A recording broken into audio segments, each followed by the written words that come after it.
extreme concrete view on this because I write code every day. Is what we do, and maybe one thing I like to give people as a disclaimer, we do this in our business every day. We tell them it's nobody's job to keep your job, right? Especially not AI's job.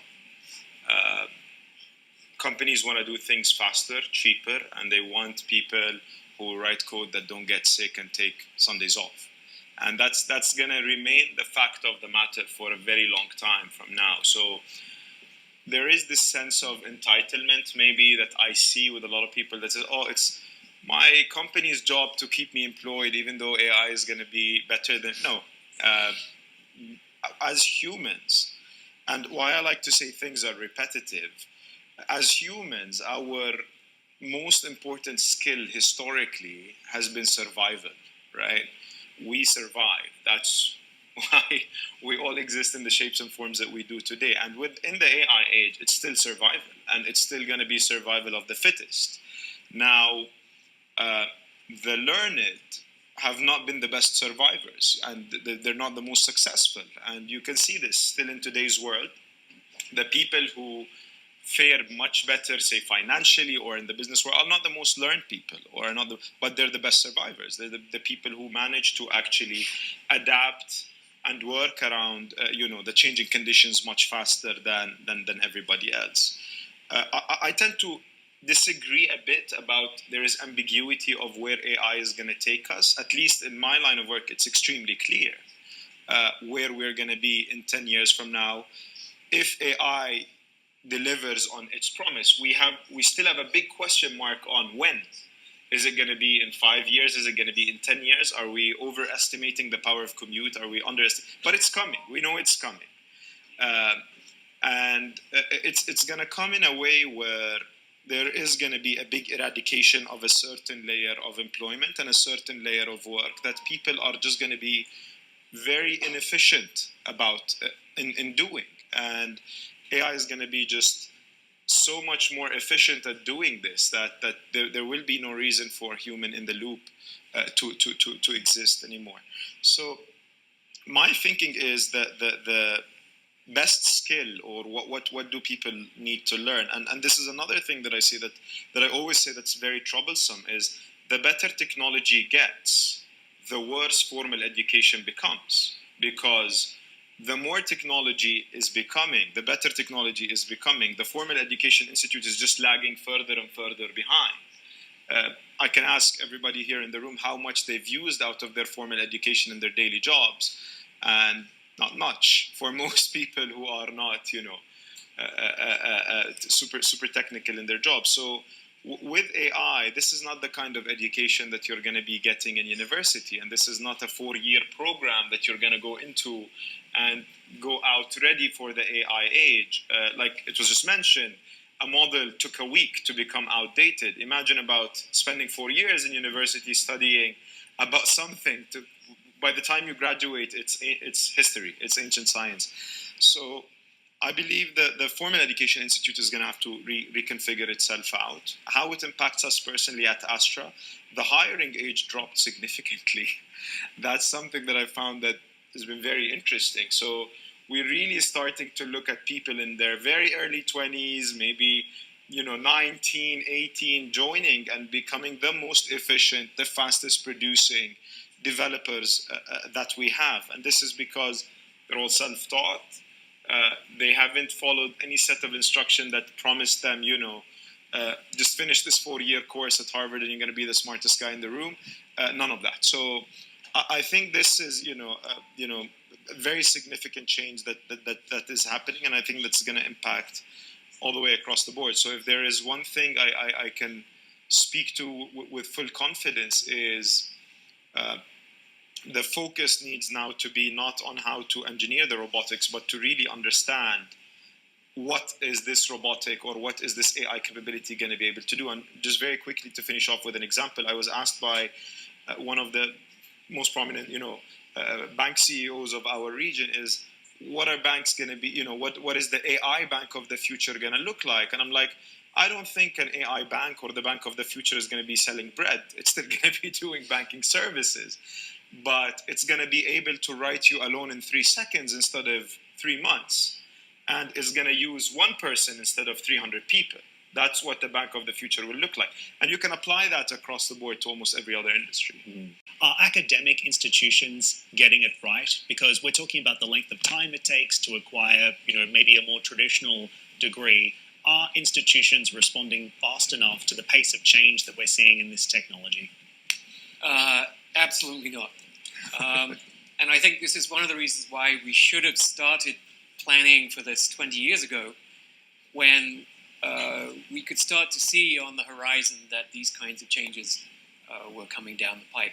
But if I were to start a business right now, I think the fundamentals of business, at least in technology, have completely changed. So it's atomic teams more now.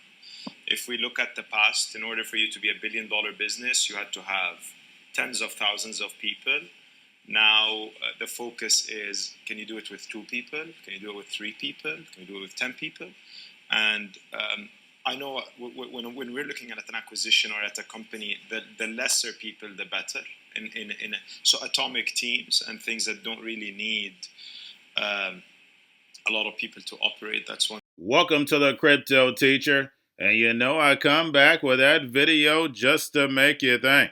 Don't forget to like and subscribe to the channel. And make sure you're joining the Patrons. If you're not a part of the Patrons, make sure you're hitting the Cash App. And also, guys, make sure you go like and follow the TikTok. More videos to come.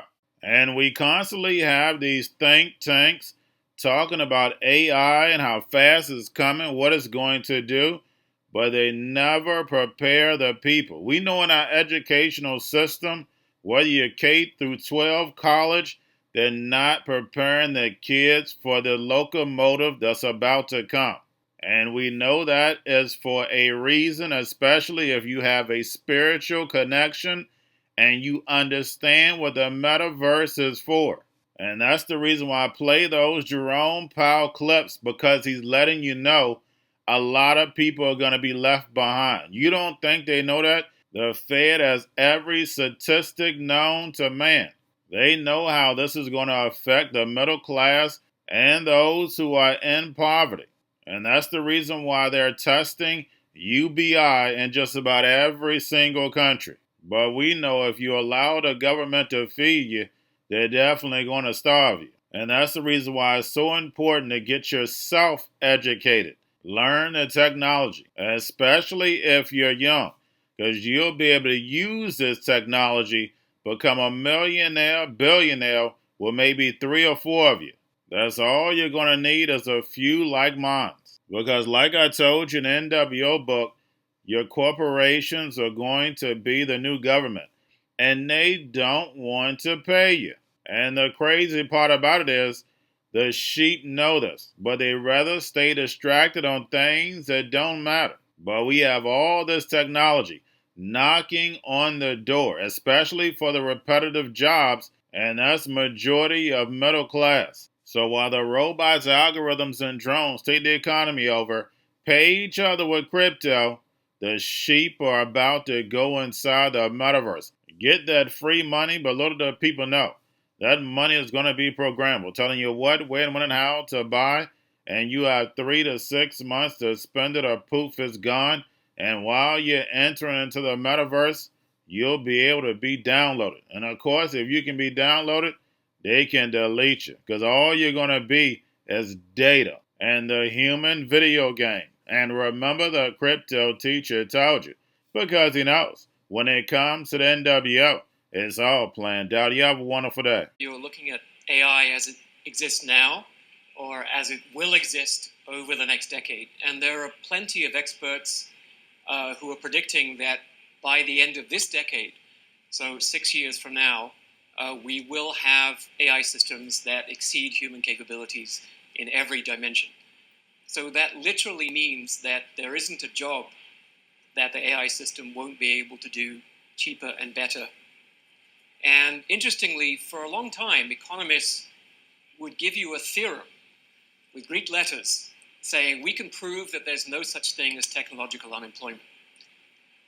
But then you point out, okay, well, suppose I can make a twin of every person, and that twin is better at their job and never gets hungover and is willing to work for free, right? How many of you would still have your job? And then the economists say, I see what you mean. Yes, there might be more employment, it just wouldn't be employment of humans. And so if you're making policy, it's really tough because I would say, roughly half of experts think it's going to happen in the next decade, that we will have this all-powerful technology. And another half, including myself, think it's going to take quite a bit longer than that. And in fact, we're overestimating the capabilities of the technologies that exist at present, and the consequences of scaling those technologies are not as profound as many of the proponents think. But we are already seeing significant impact. Surprisingly, I think Abdullah's right, a lot of the repetitive jobs, the jobs where you hire people by the 100 or the 1,000 as exchangeable robots, right? Those jobs are going to be done by real robots. But we're also seeing impact on creative industries. So graphic artists, freelance writers, there are clear measurements we can make on the online marketplaces where they acquire work, the sort of exchanges. And you can see the prices going down on those marketplaces because people are able to use AI to do those jobs in a tenth of the time.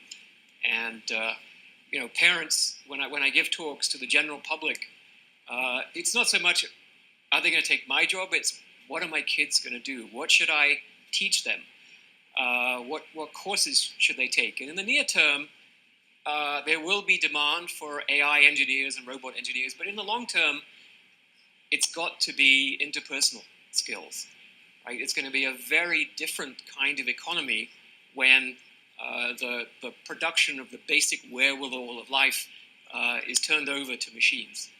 And so think about what that means in terms of almost everyone being self-employed.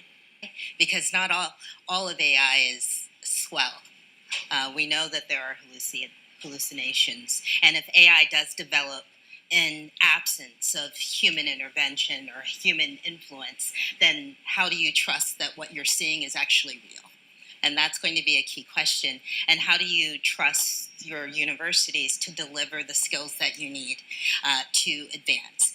If you look around the world, we don't really have a worker shortage, we have a skill shortage. And firmly believe that the metaverse is not dead, and that the metaverse has basically maybe Gen AI has taken the spotlight and AI has taken the spotlight. But what we believe is there was so much excitement at that time.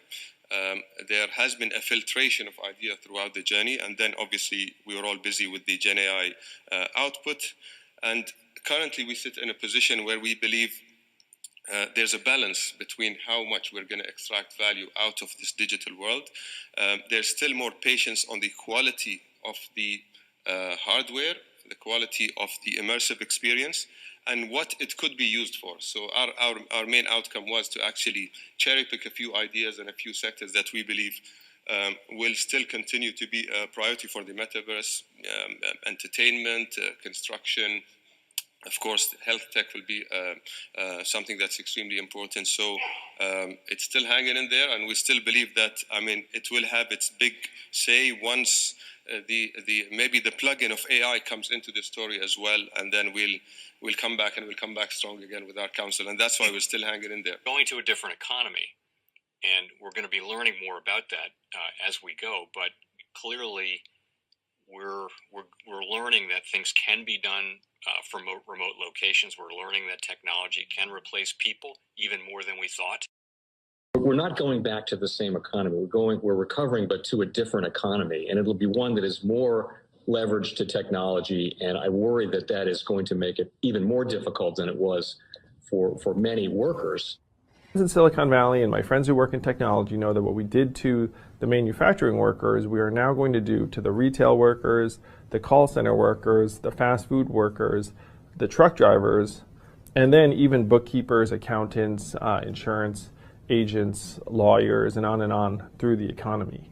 So what happened to the manufacturing workers is a very clear sign. And so we'll import Chinese-based CBDC technology. So it's going to be CBDC in a box provided to you by the People's Bank of China. But every stock, every bond, every currency, every commodity, every piece of art, every private business, every piece of real estate will eventually be a token on a blockchain, an entry on a ledger, permanent and immutable. We will have truth instead of trust, and we will save over $7 trillion a year. 6 to 8% of global GDP is wasted by the friction of the trust industry that's necessary when you have dual entry accounting. With triple entry accounting, which is what a blockchain is, we get rid of all of that friction. It's a beautiful future. Like what you see in China and their social credit scoring systems, right? If we get identity wrong, it could be a tool to enslave humanity. And if we get it right, it could be a tool to liberate humanity. And as an American, I'm obviously rooting for the one that's on the side of freedom. Bitcoin is an international asset. And also, I do believe the role of crypto is, it's digitizing gold. I actually believe this technology is going to be very important. Look at it. We have been part of a huge revolution in investing through ETFs. We believe that ETFs will be changing the whole way we invest.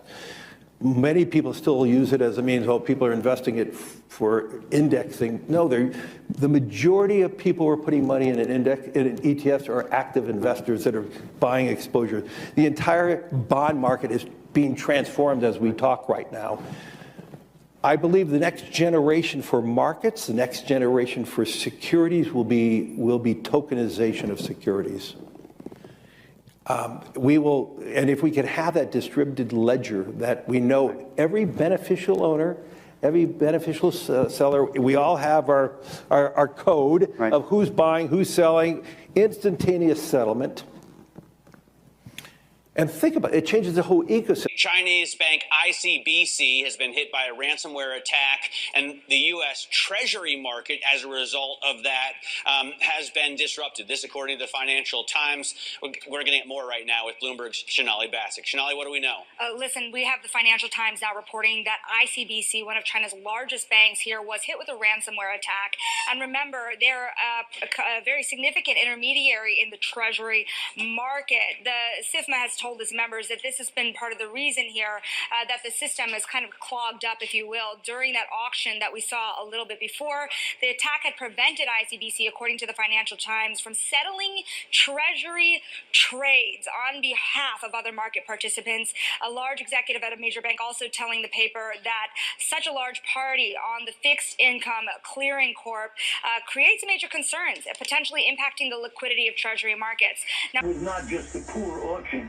It was absolutely lousy, and when the dealers have to step in to save a treasury auction, that's a rare occurrence. And Cryptoteacher and the New World Order book, plus the 3 Kids books. It's time to re-educate. Also, new to cryptos, Coinbase, Bitrue, Binance. Do not forget book links and crypto links are in the description. The stock channel, guys. Don't forget to go like, subscribe, spread everywhere. You have your Kobo, your chip stocks, your banking, your gaming. While everybody's sitting at home, get home stocks, the Seaver, the biotech stocks. And while everybody's at home wishing, they were still getting that free money. What are they doing? Drinking and smoking weed. Don't forget about those stocks, and you have a wonderful day. The most powerful person in the world is the storyteller. The storyteller sets the vision, values, and agenda of an entire generation to come. Steve Jobs. And guys, you know I truly believe in this. When you look at the New World Order, they're the storytellers. And that's the reason why I wrote my New World Order book. But guys, now it's time to change the current generation. And I wrote 3 kids books. You know I love the Trinity because I understand the power that's in it. So I have 3 books. We have an opportunity to change the generation, to educate, not just me, but I want to show you that I take action on a daily basis. And I want you to take action on a daily basis. Whether it's your job, whether it's in your community, we have an opportunity right now to educate the masses. I posted this on my Twitter account. Please share, but this is a short clip of the 3 books. There's going to be a clothing line and action figures. Please get these books for your kids, nephews, cousins, friends, So therefore, we can start the re-education now. Because as we see, the fourth industrial revolution foundation is definitely here. Robots, algorithms, drones, taking humanity out the picture. We have to re-educate. But let's get into the video. Part 1. King Joshua and Drama Tam save the village. Part 2. King Joshua and Drama Tam save New York from COVID 33. Part 3. King Joshua and Drama Tam goes to China. It's mandatory to get part 1, part 2, and part 3 of this series. It's time to re-educate Generation Z.